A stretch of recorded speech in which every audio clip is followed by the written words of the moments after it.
चुनारगढ़ राज्य में एक किसान रतन रहता था। उसके 2 बेटे थे, सुधीर और सुरेश। दोनों भाइयों का व्यवहार एक दूसरे से एकदम विपरीत था। सुधीर भोला भाला और सच बोलने वाला इंसान था, वहीं सुरेश अपने फायदे के लिए कुछ भी कर सकता था। समय और परिस्थिति के अनुसार वो अपनी ही कही बात को झूठा साबित कर देता था। अपनी बात से ऐसे बदलता था कि गिरगिट भी शर्मा जाए। सुधीर के भोले भाले और सच बोलने के स्वभाव के कारण हमेशा लोग उसका मजाक उड़ाते रहते थे। गुरुजी के पास लौटते समय, सुरेश, तू गुरुजी के पास झूठ क्यों बोला कि माँ बीमार थी, इसलिए तुम घर का सारा काम किए हो? मैंने गुरुजी का घर पर दिया गया काम नहीं किया था। अगर मैं सच बोल देता तो गुरुजी से मार भी खाता और सभी बच्चे मजाक उड़ाते सो अलग। लेकिन इसके लिए माँ को बीमार बताना ठीक नहीं है। अच्छा, तो सच बोलकर मार खाना ठीक है क्या? हम वैसा काम ही नहीं करेंगे कि हमें झूठ बोलना पड़े। दोनों भाई अपनी अपनी बातों को सही ठहराते हुए घर आ जाते हैं। आ गए बेटा, चलो खाना खा लो, उसके बाद खेत पर जाकर पिताजी को खाना और दवा पहुंचा दो। माँ, मुझे ठंड लग रही है, सुधीर को भेज दो। ठीक है, तो तुम घर का सारा साफ सफाई का काम कर दो, सुधीर खाना और दवाई लेकर चला जाएगा। ठीक है माँ, मैं ही चला जा रहा हूँ पिताजी के पास। ये ले और खाना खाकर जल्दी जा, वैद्य जी ने कहा है कि समय पर दवा देनी है। सुरेश खाना और दवा लेकर खेत की ओर चल देता है। रास्ते में कुछ दोस्त मिल जाते हैं और सुरेश उनके साथ खेलने लग जाता है। इधर खेत में ठंड ज्यादा पड़ रही थी। रतन को भूख भी लगी थी, लेकिन घर से कोई खाना लेकर अभी पहुंचा नहीं था। रतन बहुत देर तक इंतजार करता है। उसके बाद पानी पीने के लिए बगल की नदी के पास जाता है। तभी उसके दिमाग में एक झटका लगता है और उसे पैरालिसिस मार देता है। वो वहीं गिर जाता है। थोड़ी देर बाद वहाँ सुरेश पहुँचता है। पिताजी, पिताजी आप कहाँ हो? आपके लिए खाना और दवा लाया हूँ। ओह, पिताजी किधर हो? बोलते क्यों नहीं? अरे, ये ऊ आ की आवाज किधर से आ रही है? पिताजी, क्या आप ही बोल रहे हैं? सुरेश दौड़कर रतन के पास पहुंचता है। अरे पिताजी, आपको क्या हो गया? आपका हाथ पैर कैसे मुड़ गए हैं? अरे कोई बचाओ! रामू काका, हरिया भैया दौड़कर यहाँ आओ, देखो ना पिताजी को क्या हो गया। खेत पर काम कर रहे सभी लोग वहाँ दौड़कर पहुँचते हैं। किसी तरह रतन को टांग कर घर लाया जाता है। घर पर सुनीता रोने लगती है। घर में कोहराम मच जाता है। वैद्य जी आते हैं और बताते हैं कि रतन को पैरालिसिस का अटैक आया है। कुछ दवाइयाँ देकर वो चले जाते हैं। अगले दिन सुबह, देखो बेटा, पिताजी से अब काम तो होगा नहीं, इसलिए अब खेत पर काम तुम दोनों को ही करना होगा। भैया हमेशा पिताजी के साथ खेत पर जाते थे, इसलिए वे ही खेती करेंगे। मैं मंडी में अनाज बेच आऊंगा। सुरेश ठीक कह रहा है माँ, मैं खेत पर चला जाऊंगा। पिताजी के दवा के लिए पैसे चाहिए। सुरेश, कोठरी में जा, अनाज पड़े हैं और उन्हें मंडी में बेचा। ठीक है भैया, मैं उसको 4 गुना कीमत पर बेच आऊंगा। झूठ और बेईमानी मत करना। दूसरे दिन सुबह सुरेश मंडी में जाकर लालची सेठ करोड़ी मल से कहता है, सेठ जी, आपके लिए ऐसा माल लाया हूँ कि आप दंग रह जाओगे। ऐसा क्या लाए हो कि इतना गुप्त से बता रहे हो? मेरे पास 3 क्विंटल ऐसे मकई हैं जिसे खाकर आदमी अमर हो जाएगा। वह जिस उम्र का है उसी उम्र में रह जाएगा। अच्छा, पर मैं विश्वास कैसे कर लूं कि तुम्हारी मकई खाकर अमर हो जाऊंगा? अच्छा, विश्वास नहीं हो रहा हो तो ठीक है, मैं दूसरे सेठ से इसे बेच देता हूँ। वैसे भी उस सेठ को ज्यादा जरूरत है, वो कई दिनों से बीमार भी है। उसके रिश्तेदार तो चाहते हैं कि जल्दी मरे ताकि उसकी जीवन भर की संपत्ति को हड़प सके। अरे अरे, तुम तो नाराज हो गए। आजकल के नौजवानों में यही एक समस्या है, बहुत जल्दी उत्तेजित हो जाते हो। तोल मोल तो मेरा पेशा है। कितने में दोगे ये जादुई मकई? 7,000 मोहरे प्रति क्विंटल के हिसाब से पूरे 21,000 मोहरे लगेंगी। क्या 30,000 मोहरे प्रति क्विंटल मकई की कीमत 7,000 मोहर? धीरे बोलो सेठ, कोई सुन लेगा तो पीछे पड़ जाएगा। ठीक है सेठ, मैं चलता हूँ। आपकी जान की कीमत 30 मोहरे लायक ही है। दूसरे से 30,000 मोहरे आराम से दे देंगे इसके। अब बेटा तुम उत्तेजित बहुत जल्द हो जाते हो। अब मैंने कहा थोड़ा बहुत कम कर दो। अरे सेठ चलो 20,000 मोहरे लगेंगी। अगर हाँ हो तो बोलो, नहीं तो मैं अपनी बैलगाड़ी आगे बढ़ाऊंगा। एक पल रुको भाई, मैं अपने साला से पूछ लेता हूँ। अच्छा सेठ जी, एक बात बताइए कि आपका बेटा आपका व्यापार आपके बाद संभाल लेगा?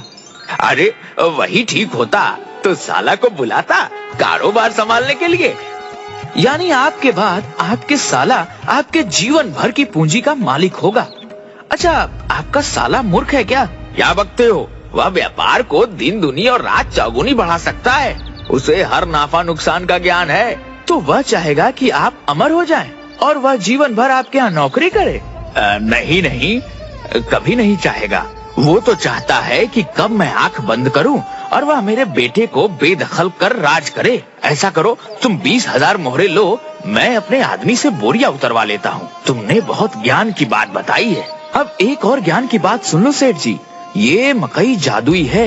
ये किसी को पता नहीं चलनी चाहिए, नहीं तो कोई भी इसे चुरा लेगा और इसके जगह पर साधारण मकई रख देगा। और हाँ, एक एक दाना रोज इसमें से खाना है। सेठ करोड़ी मल से 210 मोहरों की मकई के बदले 20,000 मोहरें ठग कर सुरेश वापस अपने गांव चल देता है। इधर सुधीर अपने खेत पर हल चला रहा होता है। तभी उधर से जग्गी किसान आता है।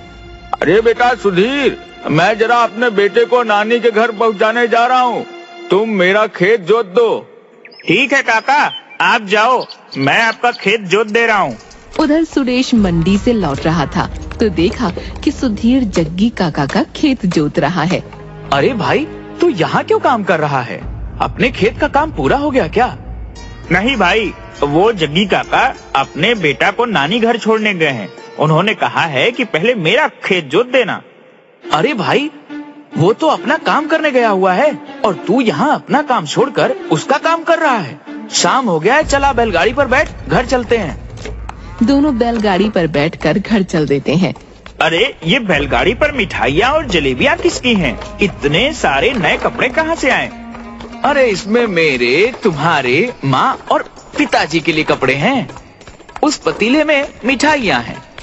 तुमने अनाज बेचकर शौक के सामान खरीद लिए। इन चीजों की कोई जरूरत नहीं थी।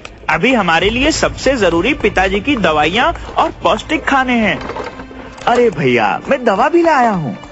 वैद्य जी के घर होते हुए आया हूँ। पूरे महीने का दवा लेकर आ रहा हूँ। 120 मोहरे वैद्य जी को देकर आ रहा हूँ।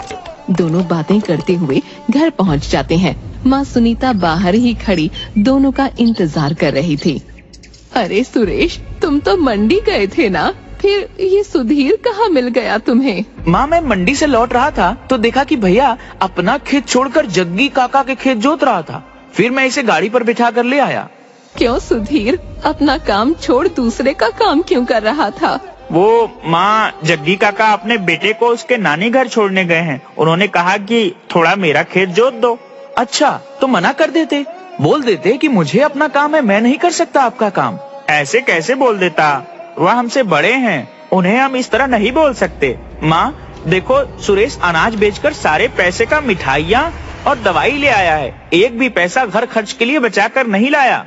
ये पूरा सामान तो लगभग 500 मोहरों का लग रहा है। सुरेश सच सच बता, तूने ये पैसे कहाँ से लिए? कसम से माँ, मैं यह सारा सामान अनाज बेचकर ही लाया हूँ और यह 1500 मोहरे भी मेरे पास बचे हैं। सुरेश बताता है कि किस तरह लालची सेठ को उल्लू बनाकर वो 20,000 मोहरें ऐंठ कर लाया है। सुधीर सुरेश को समझाता है कि ये बहुत बुरी बात है, कल जाकर वो उसकी मोहरें वापस कराए। उधर राजा का रसोइया सेठ करोड़ी मल के यहाँ राशन लेने जाता है और मकई की वही बोरियों को गाड़ियों पर लादने को कहता है।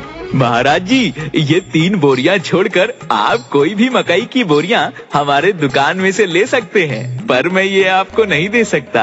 अच्छा, तो अच्छी गुणवत्ता वाली मकई अपने लिए और राज्य के मालिक राजा के लिए सामान्य मकई की बोरी। देखो सेठ, कान खोलकर सुन लो, राजन के लिए यही मकई जाएगा। चाहे जो कुछ हो जाए, मैं ये बोरियां नहीं दे सकता।